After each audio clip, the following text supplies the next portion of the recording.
नाही एवढ्या रात्री कोणाशी बोलतेस? आई कोमलचा फोन आहे, माझी बेस्ट फ्रेंड आहे ना, तिचा फोन आहे. कोणाशी बोलणार मी एवढ्या रात्रीचं? दुसरं तू पण ना, तुला बोलायचंय? ठेवला फोन तिने.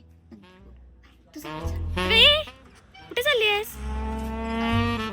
ते माझ्या बेस्ट फ्रेंडचा बर्थडे ना कोमलचा, त्याच्यासाठी चालली आहे. अगं पण बर्थडे लास्ट 2 महिन्यांपूर्वीच झाला ना. आज तिथीनुसार बर्थडे आहे. काय आई तू पण ना, आलेच मी. बाय. मानसी? आई काय ग, नवीन ड्रेस कुठून घेतलास? अगं हा नवीन ड्रेस ना कोमलचा आहे.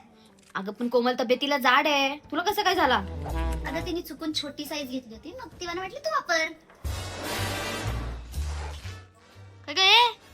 कुठल्या मुलाचं जॅकेट घालून आलीस? मुलाचं नाहीये, कोमलचं जॅकेट आहे. म्हणूनच एवढं मोठं वाटतं. हो